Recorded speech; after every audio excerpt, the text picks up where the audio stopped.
Good afternoon. My name's David Hill, and I'm here for the same reason Stephen Kane is. There's a wee fellow called Sam Knox. 10 years ago, talked us into doing some work. So, Seasource, and I guess I'm a wee bit of both worlds here. I'm part of the challenge, but I'm also part of the solution. So I'm a fisherman. I come from the fishing 42 years ago, so I'm in my 43rd year of being a seafarer. So I understand the complexities around wind farms, and I also understand the challenges that come from the fishing. And bearing in mind, 40 odd years ago, I went as a wee lad. You can imagine what the fleet was like then. This was our world. But actually, the world has changed, and we have to, I call it cohabitation. We have to share, we have to live with the environment, we have to share environment. But also, it's very, very important to understand that there's other things there. And just because we're not fishing now, or some of us aren't, well, we do have a prosperous fishing fleet, but there's other ways of making your living from the sea. Very, very important. David Hill, I'm Head of Business Development. I'm in charge of Head of Business Development for Seasource Offshore. I'm a Director of Anglo North Irish, which is our fishing organisation as well, and I've been a Master of a vessel for 40 years as well. We are the lead in the company, which is a collaborative network in Kilkeel, so we're looking for a bigger harbour. So I have all the companies around Kilkeel, the industries, the boat builders, all in a group working together. I suppose that's an important thing here. We're not from Belfast. We're from 44 miles down the road. So there is that little bit of, ingenuity outside of Belfast, but we are quite very, very busy there. I'm past chairman of the National Federation of Fishermen's Organisation, and I'm very pleased to see Will here from the Crown Estate. 10 years ago, I worked in the Crown Estate doing liaison and creating a very ingenious map called the MARS system that brought all the data together for fishing data so we could do the spatial planning somewhat better. I call fishing and renewables innovation meets tradition. I'm tradition, innovation is the wind farms and stuff like this. We're based in Northern Ireland. We were established in December 2011, so we have been here for just over 11 years now, quite a successful company. Powered by a collective of fishermen, but actually those fishermen have changed their mind and they are now working in the renewables, delivering the like of vessels and people and fishing liaison officers. Very important to negotiate between the sea users and the developer.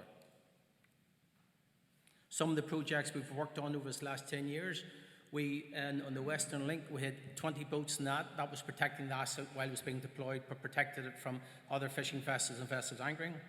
We've been involved, we were the sole contractor for guard vessels or asset management on the North Sea Link project between Newcastle upon Tyne and Norway.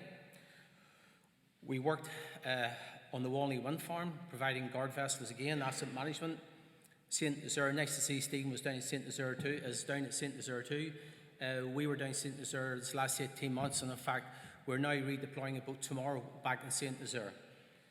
The IFA2 project from Portsmouth into the Bay de Seine, we assisted with that too with 27 boats. So we're quite busy, and 2 years ago we were very successful in taking our fishing and our offshore hat and taking it across to Martha's Vineyard and delivering a project there for Ørsted. So we went out and we delivered an 8-month project for Ørsted out there. Other projects this year have been the Hornsea Wind Farm. We've been very active on the Hornsea Wind Farm. Fife Camp, we have 2 boats there at the minute. I'm pleased to announce as of tomorrow we are providing the crew transfer vessels there. So this is our diversification, and over the coming weeks we are now just starting to deploy other vessels on that site of different nature. Currently we are on the Viking Link. The Viking Link is, as you will see, from England into Denmark. Over the next month we are deploying 20 vessels on that project, and that is protecting the asset on the seabed. EnergyNet, the Neighbourhood T pipeline, we're currently working on that. It's quite interesting, that one. That's the first non-renewable project we've done in our 11 years. All the rest of the projects are renewable projects. The Celtic Sea, we're involved in that, and again, the Dogger Bank, we're working on that this year too. So all a compact, busy month for us, or a year for us. Management, project requirements. Compliance is a big thing. You have to comply. Again, it gets back to the paperwork. Vessel deployment, there's a huge piece in here for having 20 vessels ready to go to sea that meet the compliance. I have a very strong team behind. We're very well organised, and that has to meet all the client requirements. So you imagine next week we're putting 10 vessels out in one day, the cruise, the certification in Denmark where you have to meet the tax, all that stuff. It's very, very, very, very busy. Quality control reporting, the vessels report to us every day. We must make sure that those reports meet the client standards, and therefore the team does that, and then we do data analysis of that report and our system coming in. We have a very strong team. I'm head of business development, probably the weakest link, but we've head of operations, which I'm pleased to say is in the room. We've head of compliance. We have a chap called Keith Patterson, who's 30 years in the MCA, has done all the compliance there for over 30 years. We have him making sure that we're living within our limits and living within the rules. Head of finance, that's important. If you're working in Europe, you need to focus on, if you look at last year, the euro was 112, this year's 119. So we have a guy in there, future selling our money, making sure that our risk is de-risked. And then we have the operations team and support behind. So there's a lot of work in here. There's a lot of structure and a lot of effort to put into every project we take on.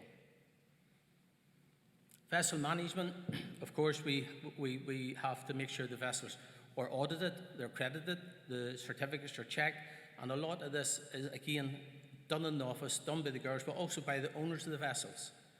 They have to make sure and meet our criteria, and we have a Lloyd's auditor who inspects each boat individually to make sure it meets the standards. And if we're visiting France, we have to meet the host state declaration. If we're working in Denmark, we have to meet the Denmark rules too. So again, there's vessel management in there. Live asset monitoring system.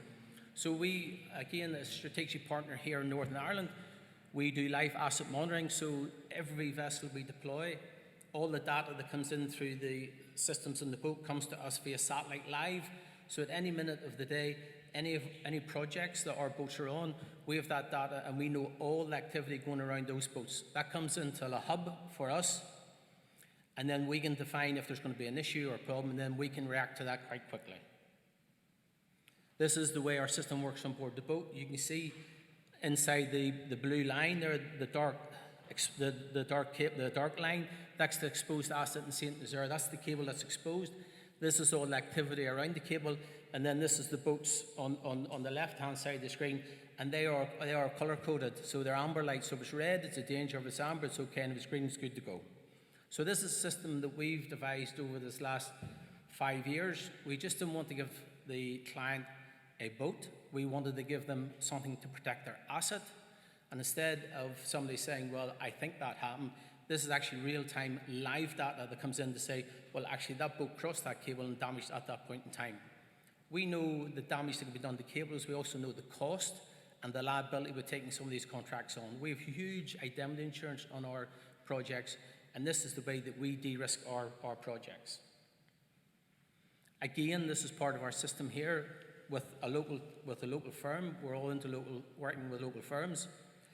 We can play any time, any day, any date of the tracking of any vessel. So if you come in and you want to see the tracking, we put in the date and the time, and we can watch that vessel tracking live across the screen, tracing it. This is also offshore as well as onshore. Sorry, this is offshore as well as inshore. I get my words right yet. We can also predict boats coming out from 6 miles away where they're going to be a danger to the cable, so we can throw up maps like this, and then we can contact those vessels. That will send us an alert, and we can contact that vessel before it gets to the cable to make sure that the damage is not done or possible damage is not done. We create heat maps for our clients, so if we see activity like fishing, we'll use fishing, or anchoring, if we see a high level of activity within the area, we can create heat maps like this, and then we can let the client know that there's a possibility of where that's where you might need more protection. It's the higher risk to your cable. They're very keen on this stuff here. Again, this has been developed with the local team, and this stuff's critical to any management of any asset. They get their daily reports and their weekly reports every day at 9 o'clock in the morning. They get all the activities of what happened on that cable today, yesterday. So if you have 10 boats out yesterday, you have 10 reports. We do weekly reports that shows them all the activity around, and it tells them, it breaks it down by boats, what type of boat, how many incidents there was, who crossed the cable, what position, and monthly reports, HSE stuff. Opportunities, my goodness me. REC, 10 years, 9 new wind farms. Europe, the amount of cables is going in over the next few years for us, for asset management. Technology, we see our technology advancing to provide better remote asset monitoring. So if you put the asset in the seabed, we can now do that remotely without the boats. By satellite and all the AIS, that stuff, we can collate that, and then we can produce maps and stuff like that for the client. So not only because a lot of these cables go in, they've got a 2-year warranty in them, so therefore the likes of Prysmian and Nexans want to make sure that their cable is being managed and the assets being protected. Vessels, we're moving into larger vessels. Within our group, we have bought 6 vessels in this last year within our group. We're now working with boats in Denmark. We're deploying, next month we're deploying 20 boats. 10 of those boats are from Denmark. France, we're deploying boats out of France. We've worked in America deploying American boats. So we're very broad church, but we realize that communication and trusted partners is key to this. If you're doing an environmental impact assessment, which we're part of as fishing, or a client which has recently done has asked us to do environmental impact on the Celtic Sea, we have someone here who we can contact and make sure that somebody local gets that work. So we're answering the client's question. He picks up the phone, gives us a task, and we deliver. That's key to our success. That's it, guys. Short and sweet. Thank you very much.